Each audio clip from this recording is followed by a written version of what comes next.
Hi girls. I actually want to do a video on this amazing book that I have started to read.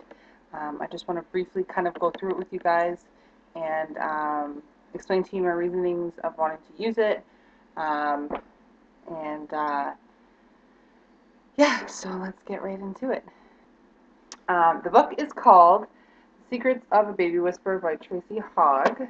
Um, I can honestly tell you, I don't have any babies, obviously, we all know this, but I was given this book as a gift from my sister. She has a little boy, and she was given this book, as a gift from my stepsister, who has two little boys. All the kids around the same age, and my stepsister had told my other sister that she pretty much went by the book with this book. Now, this book, obviously, for me, is just a guide. Um, I don't think I've really told anybody on here yet what I'm kind of parenting I want to do. Um, so I want to do attachment parenting, which is more so of the what I have gotten from it, going from your baby. But then I know that doing that, it's not the best idea. So from that, the type of things that I'm going to take from that is I'm not going to co-sleep with my baby. There's no sleeping in the bed. My husband is terrified of, obviously, SIDS and rolling over on the baby and all that stuff. So we're not going to be sleeping with the baby, but I'm definitely going to do stuff. I'm not going to put the baby down a lot. I'm going to be the type of parent that I feel will give my child a lot of confidence in relationship and just bonding and stuff like that. And that's kind of my main thing that I want. I was very close with my mother, and I don't really know if that's what she did, but I guess the name for it now is, attachment parenting. But I'm not going to do anything where my baby sleeps in bed. I'm just going to do more of the other things that they talk about. But this book, if you guys watch, like, what is it, Caesar Milan, he's the dog whisperer or whatever. This, honestly, is the version of the baby whisperer. Um, this is 15 bucks in the U.S. and Canada it's $17. I'm not really sure if they sell this in Europe or anything like that, but I'm sure you could probably find it online. Some of the things that they talk about in this book are things like listening to your child, becoming more aware of what each cries mean, talking to your child as it is a human being, not a baby. One thing that they talk about is that don't refer to your baby as a baby. So when you have a conversation with your friends, with your whoever, and you've just had a baby, and instead of calling your child by its name, I'm going to use my child's name. If I'm talking to someone and I'm saying, Weston went to bed at 5 o'clock today, he had a really good day, it was awesome, I'm referring to him as a person because I'm giving him a name. When I say the baby went to sleep at 5 o'clock and they had a really good day, I'm referring to it as an inanimate object, which is not what he is. He has a life, he has a personality, he's a person, he has a voice, so give the child a name. Now, I know some people, you kind of say it out of context, like you don't really know that you're saying it, but in reality, they kind of make it seem like you're making your child sound as it's not a person, it's not a part of your family, it's just this thing that you have now, which we all know is not the truth. It is a person, we know all this, but just, it's kind of that going back to like how you perceive things and how other people will perceive things. So I thought that was a really good thing. One of the awesome things that they talk about when you bring your baby home is that to introduce your baby to things as if it's the first time, because when you think about it, when it's born, it's the first time it's entering the world, the first time it's having oxygen, first time, well, breathing oxygen through its mouth, first time it's having like multiple people touching them, doing things, poking them, pulling on them, doing all these kind of things. And from labor to when he's delivered, I have a certain type of pregnancy plan or birth plan that I want. I know it's not going to go as planned as always, as we always want it to be. But if it does go as planned, I do have specific things that I want to happen, and I'll talk about those in my birth plan. But this book really makes me more excited about doing that, because this definitely focuses on stuff like that. Now, this book is obviously meant for after your baby comes, but I suggest reading it before. It talks about things like, did you do this when your baby came home? But I suggest reading it now, and that way you have more of an insight on what um, the baby wants and needs. So they talk about bringing your baby home. So when your baby comes home, they tell you to introduce it to things. So you walk into your front door, and the first thing that's there is, let's say, the kitchen. Now, all this stuff kind of sounds kind of silly, but I think it's a really good way of getting your baby to know what things are. So first off, talks about, like, you bring it to the kitchen. You say, this is where mommy and daddy cook meals, and where we enjoy our company, if you enjoy cooking or whatever. You bring it into the living room. This is where we watch TV. This is where we relax, cuddle, watch movies, play with the dogs. Bring it into their room, and you tell them that this is where you sleep. This is where you're going to play and enjoy most of your time. Of course, if you're sleeping with the baby in your room in a bassinet or whatever, you don't. That's not where the baby's going to be sleeping, but that is his room. So telling him that that's his room is very important, and along with your bathroom, your bedroom, all those kind of things, any other room you have in your house. So I thought that was really cool. Another thing that it talks about is she uses different words. Different acronyms for things. One of them is EASY, and EASY goes as the E, letter E, is eating. So whether your baby is fed by breast or bottle, or both, nutrition is his primary needs. Babies are little eating machines. Relative to their body weight, they eat 2 to 3 times the calories of an obese person does. I don't know why they use that, but they probably just mean that they eat a lot of calories. The letter A is activity. Before the age of 3 months, your baby will probably be eating and sleeping 70% of the time. When she's not, she will be on the changing table, in the tub, swimming in her crib, on the blanket, or in the carrier for the stroller, in a carriage for the stroller, or looking out the window of her infant seat. Doesn't sound like much, but from our perspective, this is what babies do. Next is sleeping. Whether they sleep like a dream or in fits and starts, all babies need to learn how to get themselves to sleep in their own beds. So this promotes independence, obviously. And the letter Y is you. After all said and done, that is when a baby is sleeping, it's your turn. Sounds impossible or unreasonable? It's not. If you follow my easy program, every few hours there will be a you time to rest, rejuvenate, and start the healing process. Remember, for the first 6 weeks of postpartum period, you will need to recover physically and emotionally from the trauma of childbirth. Mothers who rush back into life as well as they once knew it, or whose on-demand feeding schedule don't allow them any time to rest and pay the piper later on.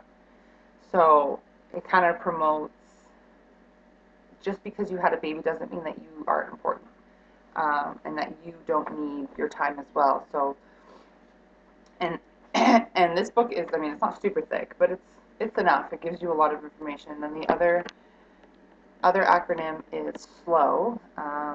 First letter is stop. Remember that crying is your baby's language. So stop, stand back, and wait a heartbeat. The L is listen. What does this particular cry mean? Now, this is an awesome thing.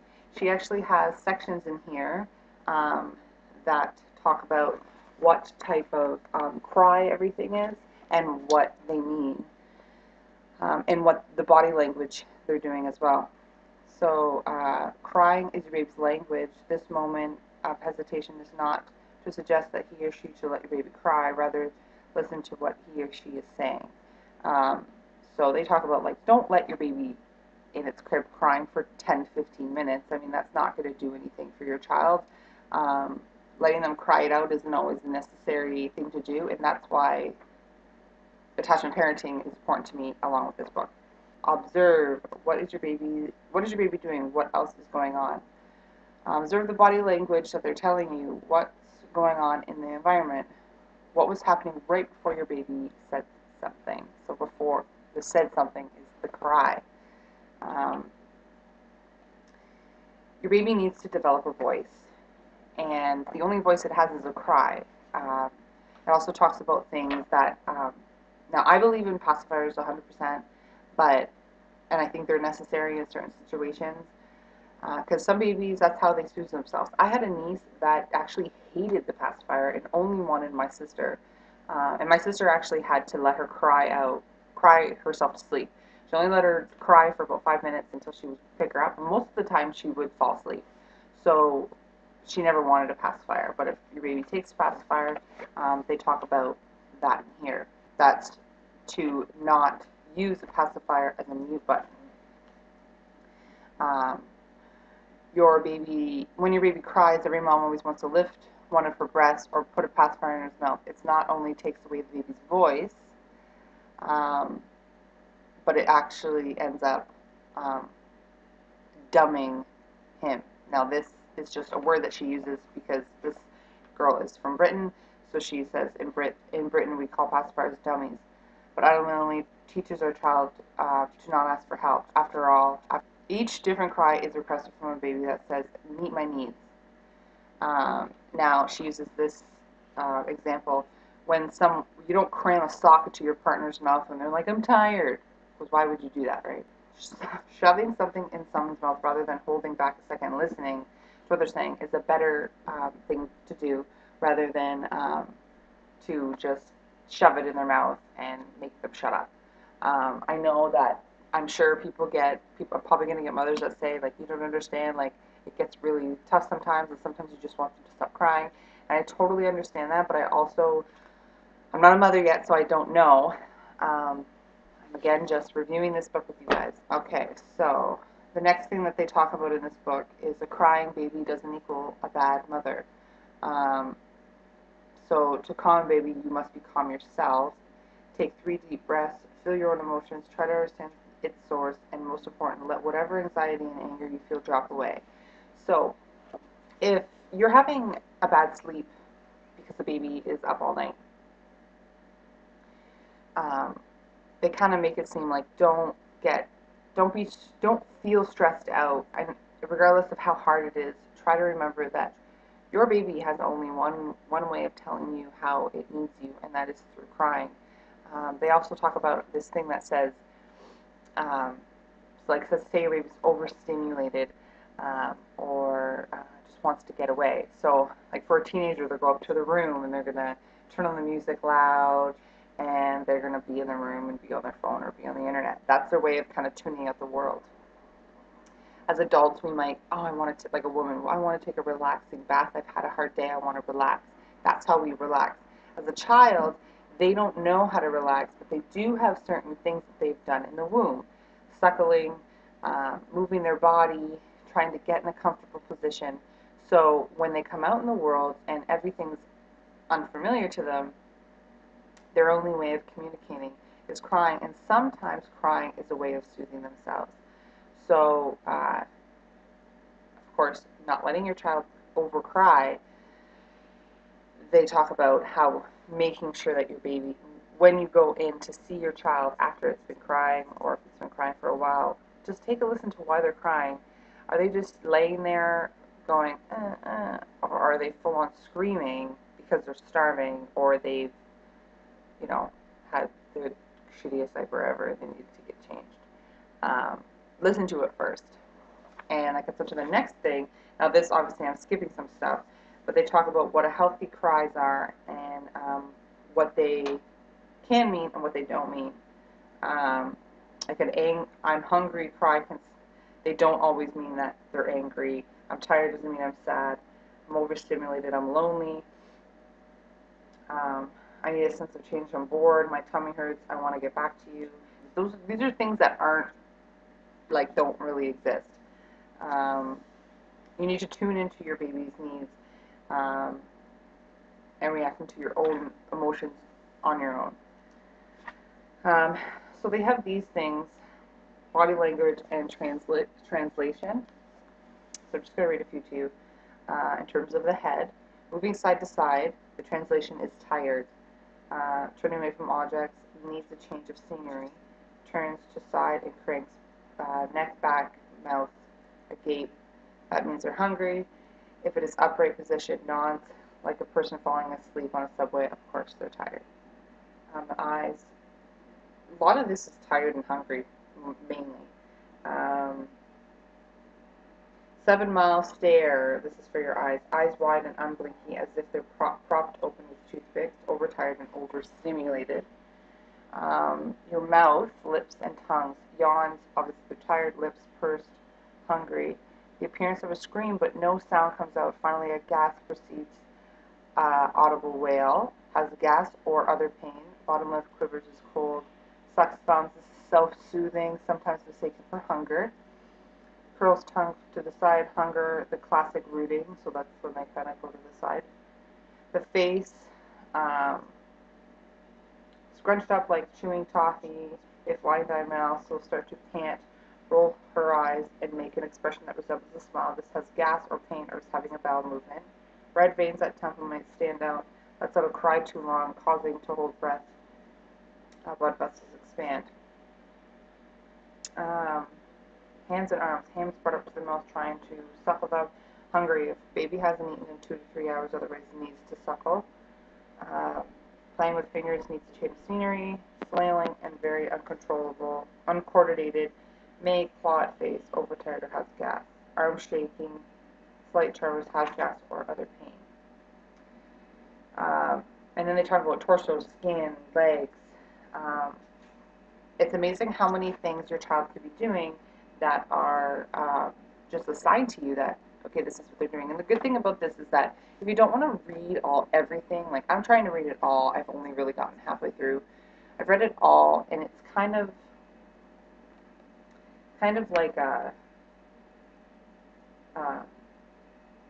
just some people are just going to take it as a grain of salt. So you're just going to look to these things, which are the translations, the listen, observe, the cause, and all that thing. So and that's what my sister did. She said that she pretty much just anything that something happened, she went to the directory, she looked at it, she went to the page, and she read it, and she did it, and it worked.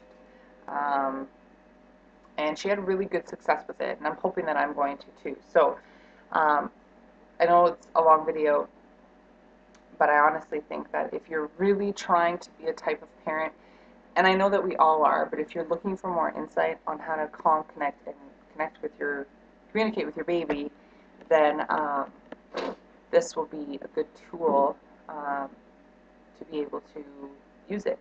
Or even if you're a mother already and you're having issues, I think this is probably a good tool. Of course, I haven't put it to the test, but I'm swearing by it that it's going to work because it's worked for family members that I've known. So, again, there's tons of stuff in here.